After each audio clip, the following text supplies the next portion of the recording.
2000 വർഷങ്ങൾക്ക് മുമ്പ് മാനവകുലത്തിന്റെ പാപവിമോചനത്തിനായി ഈ ഭൂമിയിലേക്ക് ഇറങ്ങി വന്ന കർത്താവായ യേശുക്രിസ്തു തൻ്റെ സ്നാനത്തിന് ശേഷം ശുശ്രൂഷ ആരംഭിച്ചപ്പോൾ 12 ശിഷ്യന്മാരെ താൻ തൻ്റെ ശുശ്രൂഷകന്മാരായി ഒരു രാത്രിയിലെ പ്രാർത്ഥനയ്ക്ക് ശേഷം തിരഞ്ഞെടുത്തു.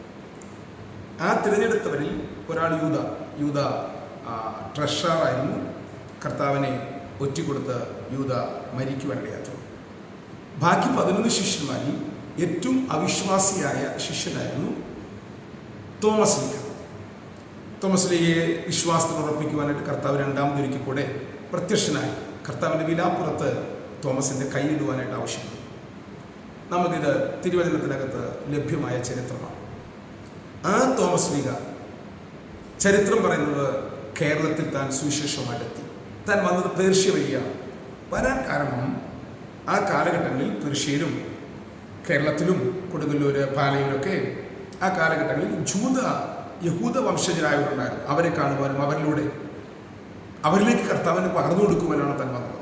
അങ്ങനെ താൻ കേരളത്തിൽ വന്നു. കേരളത്തിൽ നിന്ന് വീണ്ടും താൻ ചെന്നൈയിൽ താൻ എത്തിച്ചുകൊണ്ടിരിക്കുന്നു. ഇപ്പോൾ ഞാനിവിടെ നിൽക്കുന്നത് ചെന്നൈയിൽ താൻ വന്ന് കർത്താവിൻ്റെ പ്രഘോഷകനാകുകയും ഒടുവിൽ തൻ്റെ സാന്നിധ്യത്താൽ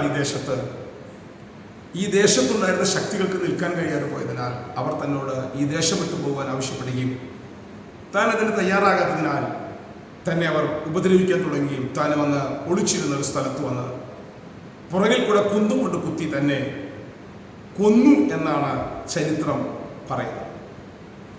അത് വിശ്വസിക്കുന്നവരുണ്ട്, വിശ്വസിക്കാത്തവരുണ്ട്. പക്ഷേ തോമസ് ലീഗയെക്കുറിച്ച് ബോധ്യമാകുമെണ്ണം ഇവിടുത്തെ പോസ്റ്റൽ ഡിപ്പാർട്ട്മെൻറ്റിലൊക്കെ വന്ന സ്റ്റാമ്പുകളും ആ കാലഘട്ടത്തിലെ ചരിത്രങ്ങളെല്ലാം ഒന്ന് ക്രോഡീകരിച്ചിരിക്കുന്ന ആ ഒരു മലയിലാണ് ഞാനിപ്പോൾ ഈ രാത്രിയിൽ നിൽക്കുന്നത്.